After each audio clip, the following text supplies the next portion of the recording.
Today is April 27th, 2019. My name is Cameron Pilkington. I am a student in the Associate of Arts program with College for America at Southern New Hampshire University, and I am conducting this interview as part of my academic work. This recorded interview will be submitted to College for America so that my work as an interviewer can be evaluated. This recording will be used solely for this purpose. Do you have any questions? I do not. Do you give your consent to be interviewed and recorded? I do. Okay.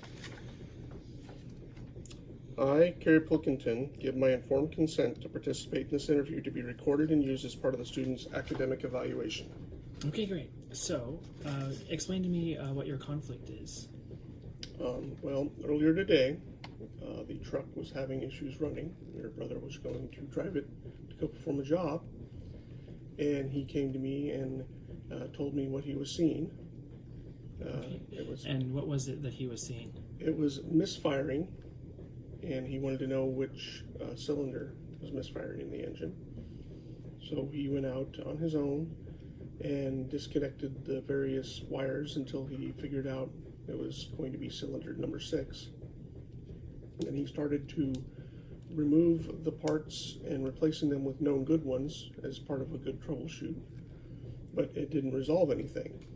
And I had inquired if he had used our scan tool to give the code that it was seeing, and he did not.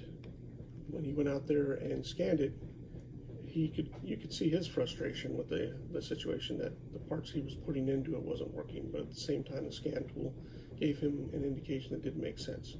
Gotcha. So I told him what it was for. I said, basically, your truck is running lean, and perhaps in this case, this one cylinder is leaner than the other ones for some reason. And how did he seem to say that or accept that?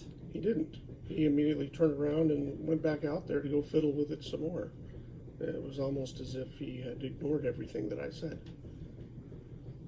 So what other types of solutions did you take to try to let him know that you knew kind of exactly what the problem was? Well, the thing was I didn't.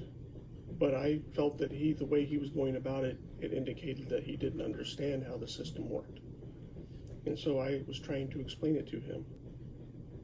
And at times it still didn't seem like it was working. He just didn't comprehend any of it.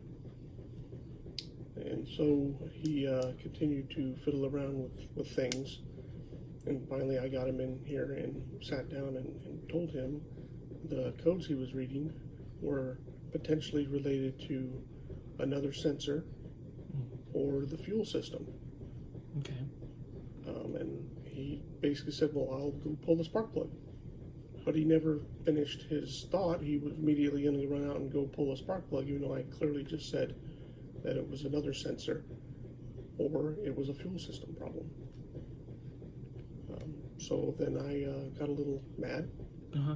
And I told him to sit down because he's going to listen to me because he's living in the house with us. Yeah. So it sounds like sitting him down and being able to kind of run through with him the what you saw the codes reading seemed to be a little bit of a solution in terms of diagnosing the problem and getting specifically to what you needed to do to move forward. Well, what it did was it refocused him on trying to explain why he was going about the situation the way he was. He basically said, if I remove the spark plug, I can tell whether or not the system has a fuel problem. Okay. And so currently, so you were able to together come to a decision about what the problem was, and it's now solved? So what happened was he went ahead and removed the spark plug and found out that the center electrode was completely missing. Gotcha. Okay. Right. Well, thank you. Yep.